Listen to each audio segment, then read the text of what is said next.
Welcome, everybody, to another episode of One of One. It is the Super Bowl 59 pre show. Sam, of course, fully decked out, 100% decked out in his Eagles gear. Behind me, of course, the decision, the Mahomes or the seven. But, of course, I'm not, mad. You know, just when everybody wants to turn around and make a phone call. Not while we're on the air. Come on. Of course, I'm not mad about the Chiefs making it. I think everybody's getting kind of the Patriot vibe, though. And it's making some folks a little, ornery. Again, how do you hate success? Yeah. I mean, yeah, I get it. They're trying to go for this three-peat thing, and personally, it's like, I'm kind of ready for somebody else to try to do a double up here. I mean, it's just been only a couple of years. You guys needed to have a pretty good running game to try to take them on last time. Now you got that running game. You got that running game. Super Bowl 57, we had no run game whatsoever. Miles Sanders, remember this, first play of that Super Bowl, ran the ball, had two holes, missed them, then cut outside, and then got hit so hard he fumbled the football out of bounds. And from that moment on, Shane Steichen and Nick Sirianni said, okay, we're not running the football today. Yeah, I think that's going to be a different story today. Oh, yeah. I'm still kind of sticking with 34-30. I was on with Justin and Kyle a little earlier, and I know I said it last week, even on your show and mine, and I'm still sticking with it. I think the Eagles get the ball last, and they'll be down at 30-27, and I think they come out and they get that touchdown and make it the 34-30 to finish off the game.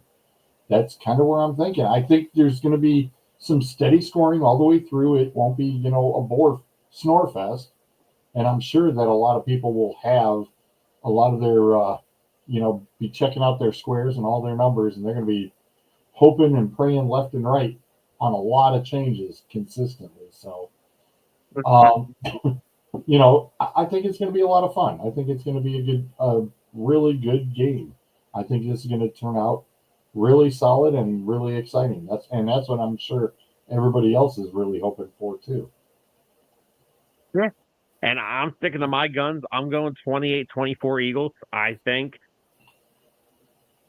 the Eagles, just in terms of a coaching perspective, compared from Super Bowl 57 to this year, or better. Not in terms of Sirianni and Andy Reid. Andy is beyond easily one of the top three greatest coaches we've ever seen.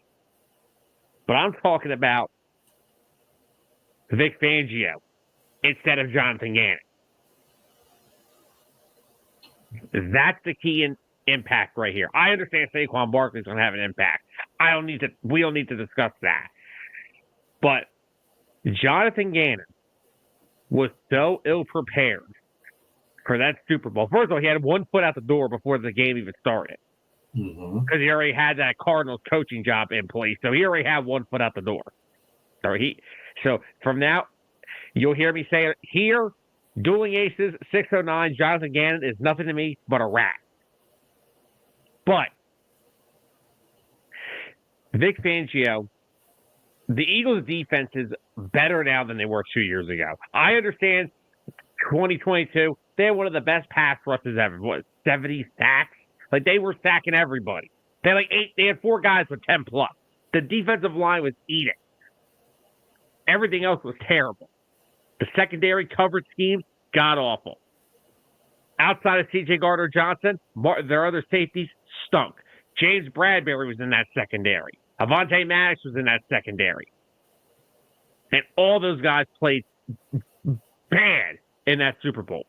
The difference is now, none of those guys are here. Now you're looking at a defensive line, which is not Doesn't have the numbers that 2022 one did, but it's younger. I mean, you remember 2022, Fletcher Cox was 32 years old. Javon Hargrave was 30. They had Linval Joseph out there. Hell, Ndamukong Suh was out there. Mm. They're all 35 years old. Now you're looking at Jalen Carter, 23 years old. Milton Williams, 25 years old. Jordan Davis, 23 years old. They're younger. They're getting Brandon Graham back today for at least a limited role, which is humongous. Yeah. So I still think it's hysterical when the conspiracy theory things about the Super Bowl logos, that the Super Bowl logos always happen to have, by some weird coincidence, the two teams that are playing. And this one kind of is no exception. We have green and red in this logo. just a little bit. Just a little bit. And if you notice, next year's looks real interesting. There is silver and Honolulu blue in next year's logo. So, that's very interesting. And there's no red to be found. So I wonder who next year's could be. Well, I think we can all agree to the fact that that silver does not mean the Dallas Cowboys. So there's take that out of there right now. Right. Yeah, that's kind of the early inkling a little bit. Bills Lions Super Bowl, that would be interesting. That's for sure. That'd be very interesting. Anthony, look, the NFL awards is nothing but everybody's fantasy football awards to each other. You got to remember, that's all done by players and coaches. It's all done by players and coaches. We have no I don't care. I don't care about that.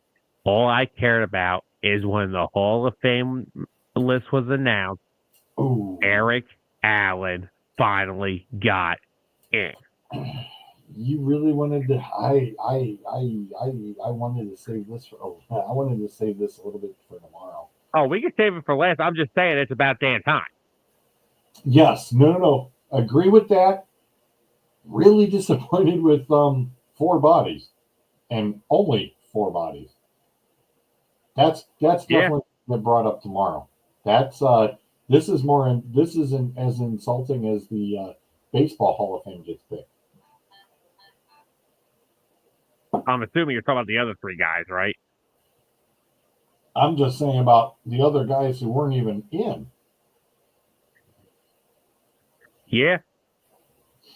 Let's, how about the other guys not getting in? And obvious, Anthony, I don't have time to argue. I don't have time for this stuff. We've already got all the numbers and all the cases. Somebody has more Super Bowl rings than his brother. So guess what? There's a huge argument there. The guy has won 2 Super Bowls against the greatest quarterback to ever play the game. Right. And who did Peyton Manning beat? Cam Newton. Yeah. Like I said. And sorry. No. No, there's going to be no argument because it was a total surprise, but something smells next year that he'll be there. I think he'll totally be there. But there is a whole other aspect of the voting that I caught wind of why this is such a small class, and they may change it back next year because of it. They combined like 3 of the other category pieces together and said, well, if that doesn't earn off the vote, then they don't get in. And I think everybody went, oh, damn, this isn't good. Because guess what? When you only announce 4 people, who's going to show up for just 4 people in Canton? You're not going to really sell out the place. And that's a bad move considering the phenomenal remodel and addition pieces that they have got ready for in time this year for the Hall of Fame. Oh my God. The Hall of Fame is now becoming a campus. That high school football field is amazing, Sam. I mean, Yeah. absolutely amazing. We got to get you out here. We have to get you out here. Oh, I'll be out there soon. I'll be out there one day. We got to get you out here because it is phenomenal. I've not only I've even recently been to the Hall of Fame when they held the USFL Championships game, and Big E from WWE actually was there as the primary MC for the game. Fantastic game, really good football, and a lot of fun. But my God, what an awesome job they've done on the stadium! Looks fantastic. The parking is it's so easy to park now. It's really cool. I mean, doesn't matter front, back. It's literally becoming its own campus, and it looks phenomenal. Absolutely Like, phenomenal. But getting back to our game here today, um, I'm sorry, but I think that the Chiefs defense. I think Kellen Moore has had is getting his homework in, and I think he's got he's going to have a good game plan for it today. I think yeah. this Eagles offense is something that the Chiefs have not gotten to see this year, and it's like, hey, okay, did not see that coming. And I mean, for crying out loud, we know that the refs will award a touchdown on a tush push. So, Or they may award a touchdown for the Chiefs. Who knows? well, they did turn around and penalize that officiating crew from the Chiefs and Bills game. Good. Blake And, Blakeman's team is brutal. and we said that that was going to be ugly, and it was no joke. And I'm sorry, but it's like, why even turn around and have those guys even attempted to be into that position? That was really ignorant, super ignorant on their part. Yeah, it's not surprising. Um, But go ahead. the key in this whole thing today is, again, defensively, I talked about that a little, but offensively, there's one key, and that's number 26. Shane Steichen and Nick Sirianni knew they could not trust Miles Sanders 2 years ago after the first play, fumbling the football. They're not going to have that problem today with Saquon Barkley. Like, they're not going to not trust the guy. He's Saquon freaking Barkley. Right. And But not only that, I've got Saquon split numbers today. Yeah, and the question is, can you get Jalen Hurts going early? Because Jalen Hurts' best performance of his life came against this same Steve Spagnuolo defense that we saw 2 years ago. And Anthony, I don't think he's going to need it. He's not going to need it. I think Saquon, I've got Saquon with 2 touchdowns, 1 rushing and 1 receiving. And I think he's going to get a combination of around 160-ish between rushing and receiving today. I think that the Eagles play it smart. It's going to be a mixed bag because they're going to anticipate a lot of the run, which opens up that play action pass and the RPO. And don't be surprised if Hurts gets about 40 yards himself. And also, let's look at the facts here real quick as well. James Cook had 85 rushing yards and 2 touchdowns in the AFC Championship game.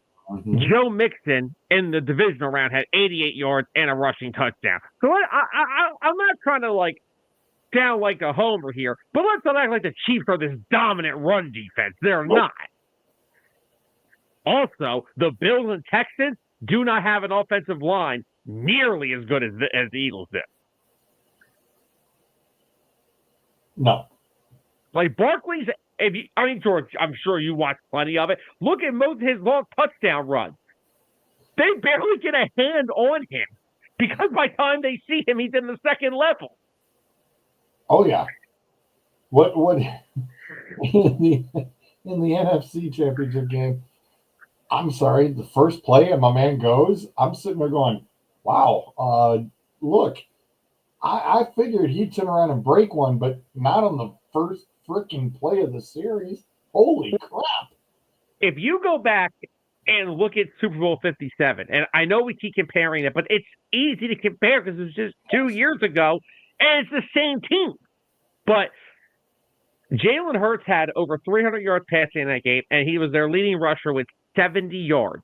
Miles Sanders had 16 yards on 7 carries.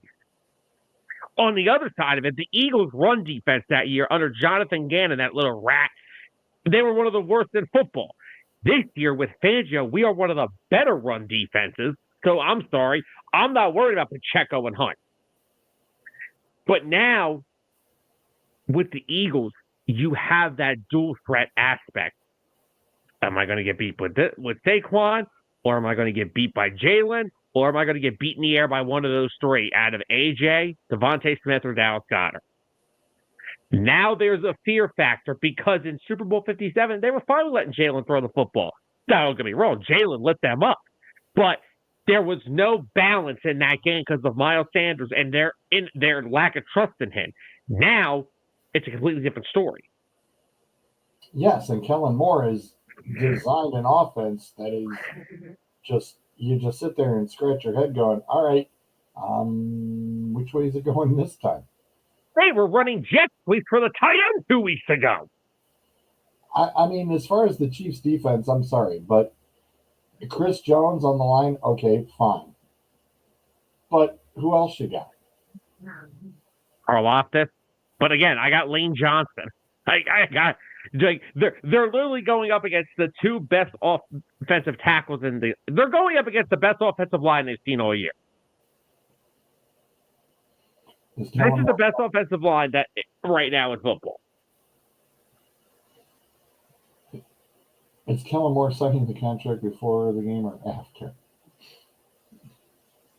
As far as what contract? He's going to be the Saints' next head coach.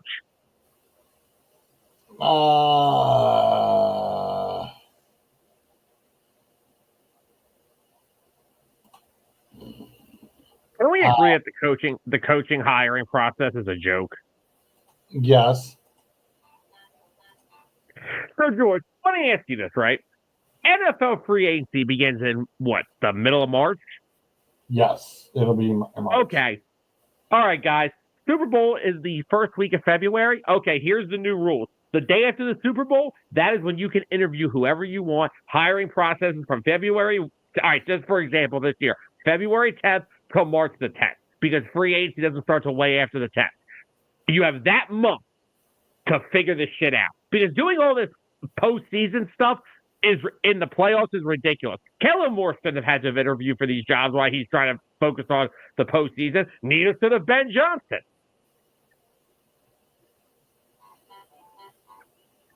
Then you got teams like the Cowboys. They'll fire their coach 2 weeks after the hiring process starts. But no, the way that the head coach hire circles, it's ridiculous. You can't be having these guys doing this in the postseason. No, you can't. So yeah, I think that's perfectly fair, you know? Last day, this day after the Super Bowl, for a month. So February 10th to March 10th, teams have that month to get their coaching stuff situated. Yeah, I mean, I understand you want to turn around and try the sooner the better, but I mean, you can't do anything anyway until after the Super Bowl. It's like, all right, well, you want to get your guys in, you want to try to turn around and put in more coaching staff together. Well, you can't really do any more of that until you're waiting for other teams to lose their guys. So why? I mean, if you're trying to make it even as fair as possible or whatever you want to do. I mean, because it's like how many coaches, could say, well, I was thinking about going with the Bears and, but this situation looks like it might be actually a little bit better. It's like, give it a few weeks. Let's see where it leads. But no, I if Kellen Moore is the Saints' next head coach, I think he's got a couple of new quarterbacks he's definitely going to be wanting to check out. Yeah. I mean, there's definitely a few out there and available. I mean, yes, I know that they drafted And you also know that you could use Taysom Hill, and you've got him. Hey, hey, hey, hey, hey, hey, hey, hey, hey. Don't be knocking my dude. Do not be knocking my dude. You know, if I could just punch down. Punch- Stop it. Listen, quit dogging my dude. I love everything about Taysom Hill. I was hoping that he would be the quarterback.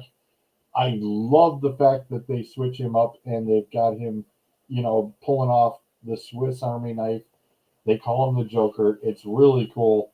I do love his play. He can play football. You don't knock an athletic freak like that.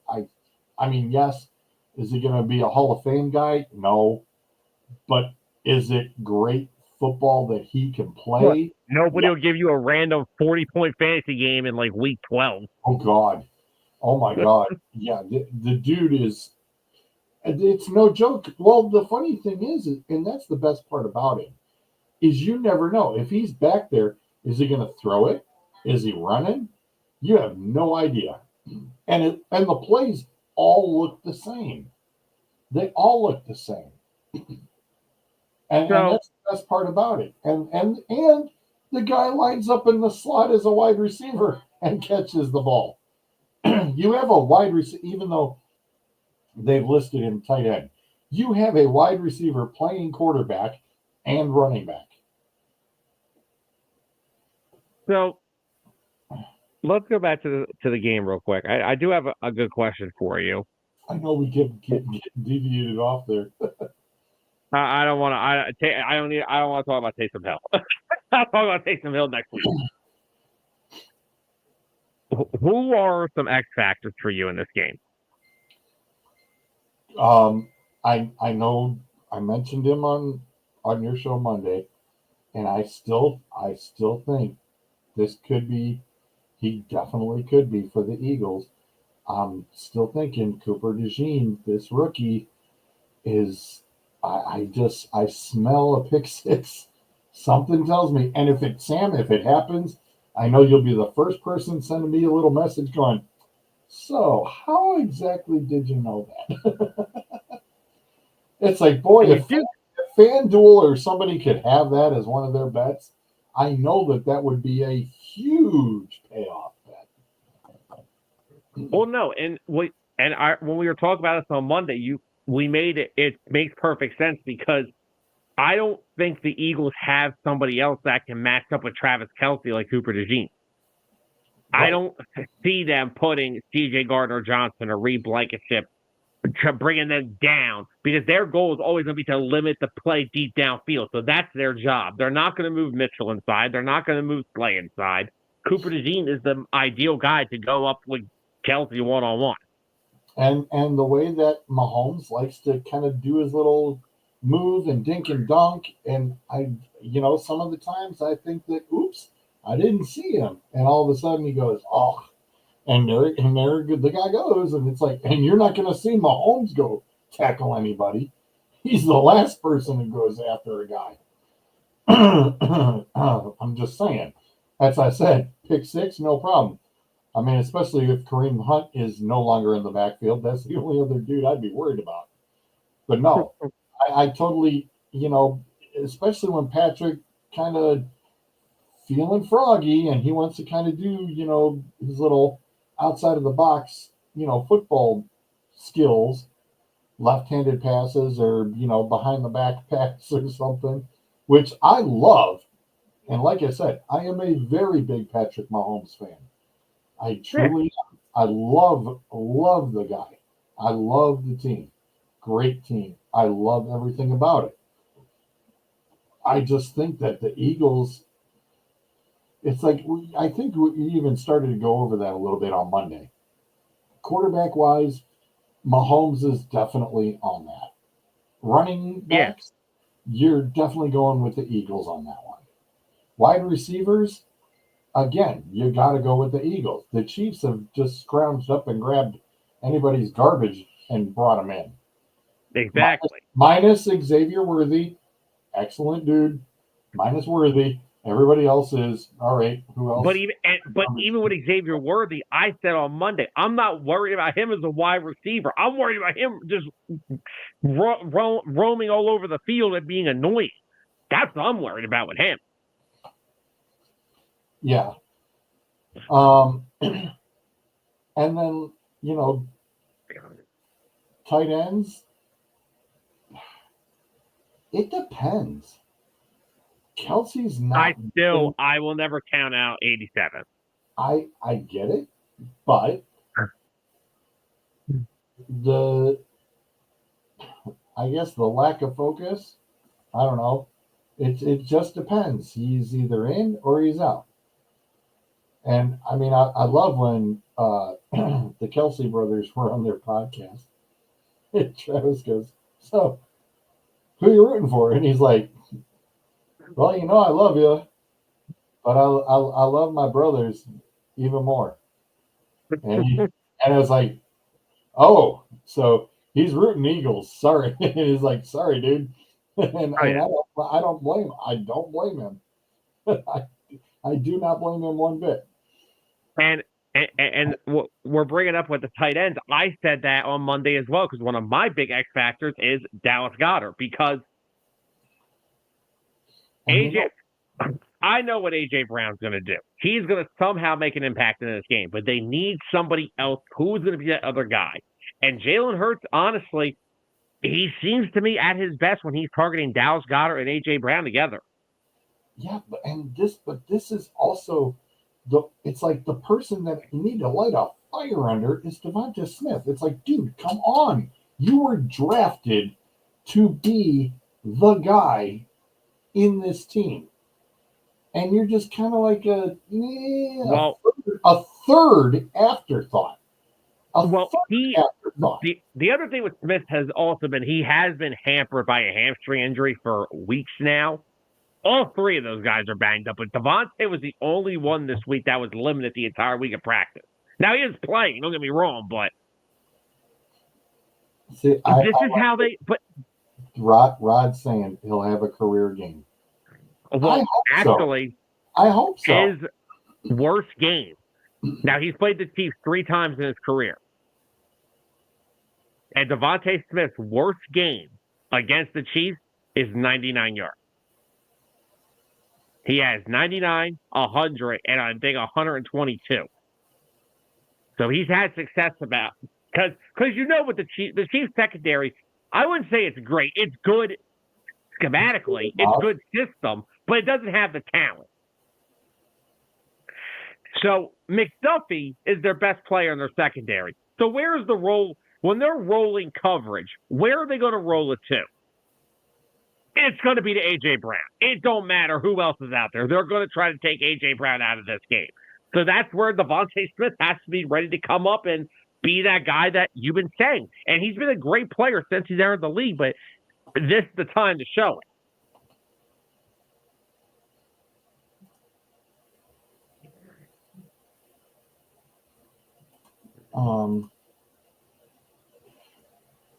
Sorry, it's just wow, it's super damn bright. I would say you got a little bright there, George. Yeah, I'm just because I was trying to figure out. I'm like I couldn't recall number 3, and that's Dotson. You picked him up from Washington. Yeah, Dotson's another guy. And you also have Paris Campbell over from the Colts, who who's at least your depth. Hey, the dude's actually got a solid set of hands, and he does. He's your short route runner. I mean, that's his strong suit. That's his strong suit. Yeah, Rod, exactly. Rod's even saying he had those games without Barkley. The Chiefs, yeah, exactly. Exactly. And that's why we believe that the Eagles will win this game. Yeah.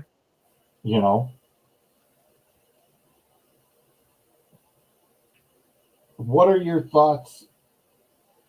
I know that the Eagles have a little bit of play, and if Dotson's done this year, with you guys. His contract, he's only on this one for this year, right?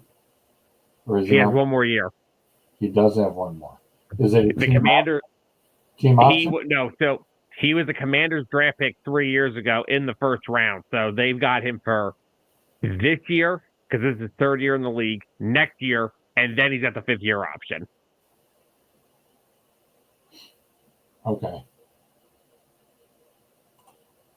Rod said Eagles by $1 million. I hope so.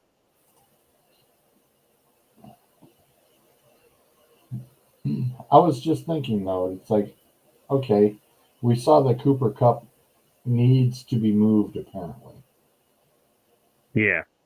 or is available. What are your thoughts of Cup with your squad, if that was a possibility? I was going to bring this up, but then I was going to not. But now since you did, here's the thing with that. And this is why they traded for Dotson. It's not because they wouldn't love to have a Cooper Cup. The problem is, this is the problem with looking at guys when all those wide receivers got traded, Hopkins and all these other guys. The Eagles don't want to add another giant bunch of money on their payroll. They are going to have guys coming up like they value their trenches. Cam Jurgens is going to get a contract soon. He's entering his 3rd year on the team, and he's only got 1 year left. Okay. That is why Jahad Dotson was brought in here. He's a guy on a rookie deal for another year, cheap, and you can exercise his 5th-year option, which on the NFL probably isn't much money. My thing with that is, money. That's one issue. But the other one is, the football can only go so many places. You've already got AJ. You've already got Devontae. You already have Barkley. You already have Goddard. I don't know how many more guys you can just throw in here and say, oh, yeah, I'm okay with being the 4th or 5th read or the 4th or 5th target. I don't know how much more how many more you can do with that. Like, they've already got so much as it is. I could see the fit, but I would probably say it's a no, only because of money and the football can only go to one guy. So would you be more prepared to defend him in Washington? I'm okay with that too. I have one of the best secondaries in the league. I'm not afraid of anybody. Because that would give what I was gonna say. If he slides over to Washington, that gives him Terry, Brown, and then Cup as your 3 primaries. Gives Jaden Daniels a little bit more ammunition to play with, even though they really need to work on that running game. I think Watson's more in on T. Higgins, in my personal opinion, more than Cooper Cup. But I'm sorry, who's that guy? He was very missing this year. hey, I'm not saying that would be my first guy. I'm just saying what they're probably thinking. He was missing a lot this year, wasn't he? I don't know this Higgins guy you talk about. Where did he disappear to? To a jungle full of Bengals. Yeah, sorry, but yeah, I know he's available. He'll be the next Raider. Oh God.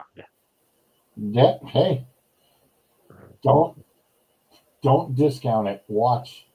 That's who's going to probably snag and bag him. Oh, I'm gonna act like I didn't hear that.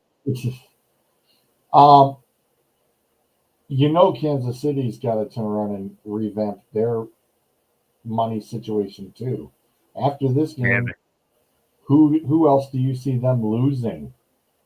Especially off that offensive side of the football. Well, it sounds like their right guard Trey Smith is going to hit free agency.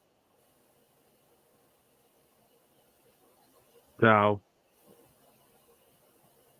now remember, they kind of shopped around for wide receivers for a year, so they're going to have to be looking. They're going to be looking for a few replacements there too. yeah. So, and what about off of Philly? I don't know. Philly's an interesting one because the main free agents that we have are Milton Williams, Zach Bond, Mekhi Becton, and I guess you could say Kenny Gainwell. I don't mind bringing Gainwell back. I think it'd be cheap. You sure? So my big thing is when I'm losing them is, do I have someone to replace them? I unfortunately think Milton Williams may be a guy who may not be back next year because I think he's going to get a lot of money in this market. But I also think the Eagles really like Mara Ojamo, the kid they took out of Texas 2 years ago to replace him. He's actually had a very solid role this year, backing up him and Jalen Carter. So I could see him slide into that role. And Becton, I want to keep Becton because he's been so good at right guard this year. But they drafted the kid Trevor Keegan out of Michigan, 5th round pick, not in high, but he is a really, really good interior offensive lineman that I think they like. But I think Becton has more of a shot coming back than Milton Williams. The guy I need them to re-sign is Zach Bond. Not just because the fact that Zach Bond went from a special teamer to easily one of the best middle linebacker seasons we've seen. It's the fact that we don't know the health of Nakobe Dean entering next season. Okay. There's a potential he could be out the first couple weeks of next season. So I'm sorry. I don't really think letting Zach Bond leave in free agency makes a whole lot of sense then. Okay. So the top 3 guys that potentially could be losing, it could be Bowen, it could be Becton, it could be Williams. I expect the Eagles to retain at least 1, if not 2 of them. I just don't know what order they prioritize that.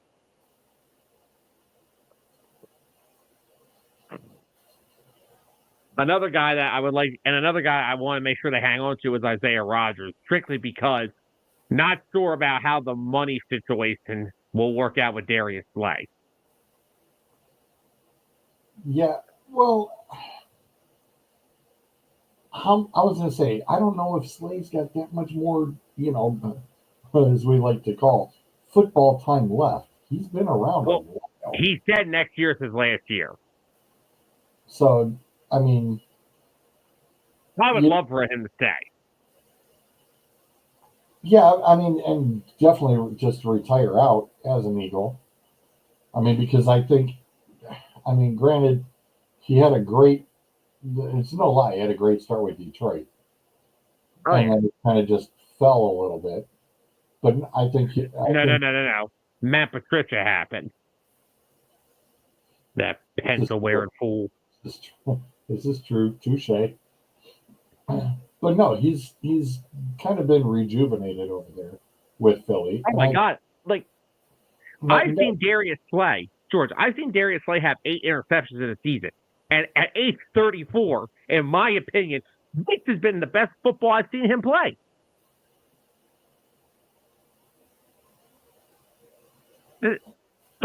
I keep telling people, oh, well, where's Darius Slay been this year? Where's Quinyon Mitchell? They don't throw the football at these guys. Same thing with Cooper DeJean. They do not throw the football at these guys. That sounds just like when Bryce was playing corner for the rec league a few years back, and Bryce just had the whole shutdown corner thing going. Bryce is like, geez, another boring game. I said, Bryce, you've got the guy on lockdown so much, they're not going to throw it your way. I said, and then when they try to run it your way, you peel off the guy and you get the tackles. I says, they're sick and tired of going your direction. They're not going to go your way, which forces them to the other side. I said, and everybody knows to basically expect the play to go that way.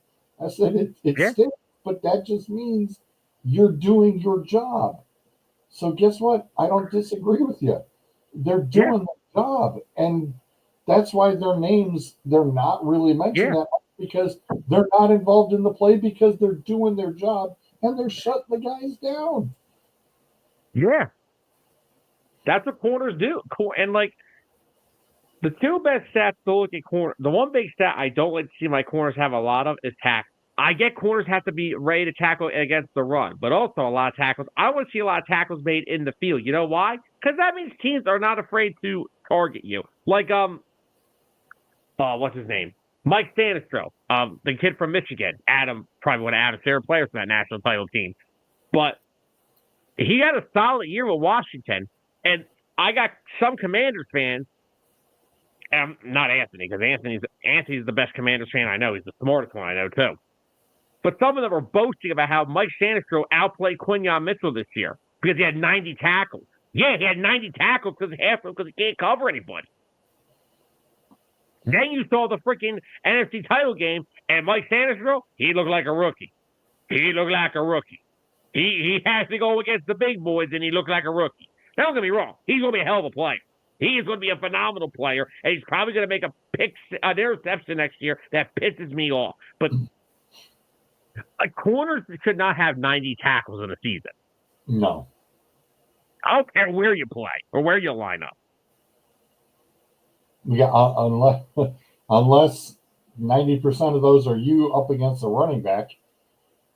Which is highly doubtful. Right. That is very, very true. Very true. Yep. Well, they are about 45 minutes away from kickoff. Yep.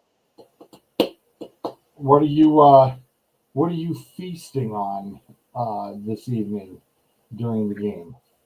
Ah, man, we got some nice we got some dips, we got some chips, we got some I forget what else. We got some sliders coming our way that one of my friends are making. Well, we got all the good stuff coming over. See, Kel's going to turn around and make up our friend's recipe for German tomato soup. And we're going to turn around and get some of the Red Lobster Cheddar Bay biscuits to go along with that. Okay. Bryce is like, what in the heck is that? I'm like, dude, we'll explain it later. It's good stuff. Totally good stuff. So I'm loving that. I'm super excited about it. I told Cal, I'm like, you want to make? Oh, okay. So yeah, that's what we're going to be dining on over on this side of the fence, and I'm sure I'll find something else that I will be snacking on. We're going to turn around and make a quick run over to the store to pick up a few things, but especially since somebody he devoured the rest of the rounds and the salsa. I'm like, dude,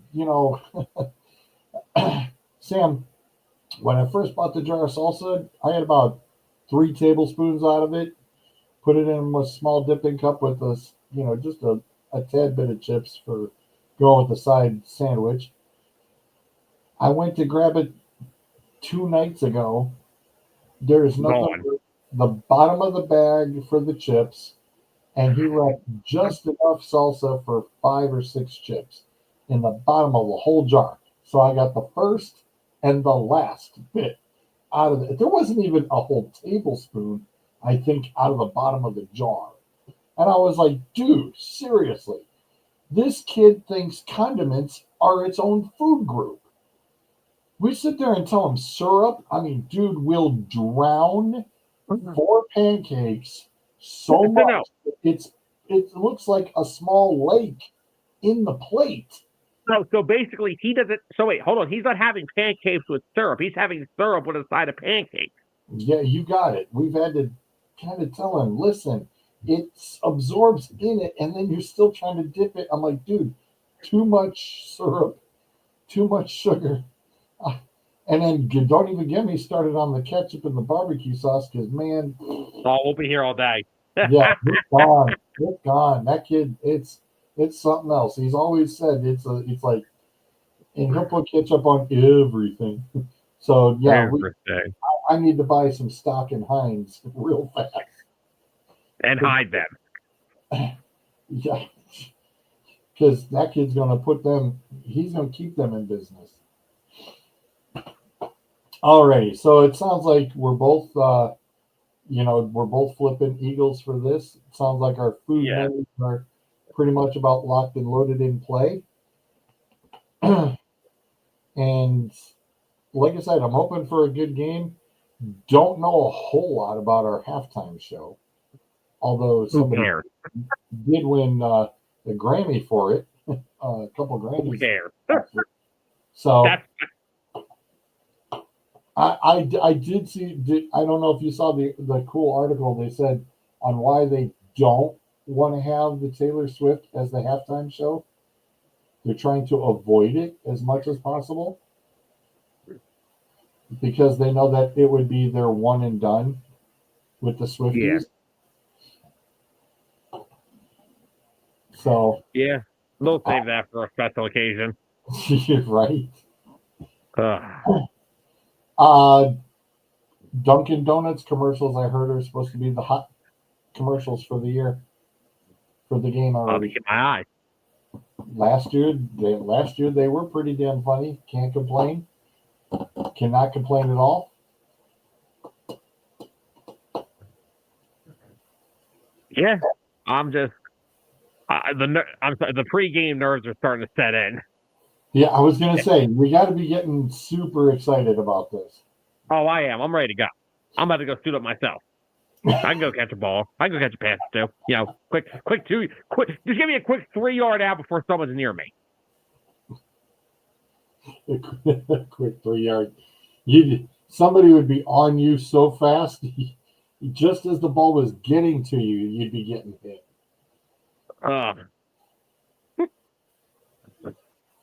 No comment. No comment. Okay, folks, we're gonna let you go. Get ready for this game. We got about looks like what 40 minutes to go till About kickoff. that. And catch Sam tomorrow, 609 Sports Talk at 5:30, Facebook, YouTube. Catch me with the guys on Dueling Aces at 9 o'clock, Facebook and YouTube as well. And for both of us, I guess it's Go Eagles. Enjoy the game, you guys. Good luck with all your prop bets, side bets, fan duels, squares, and your fantasy setups. And enjoy the game. We'll catch you next time.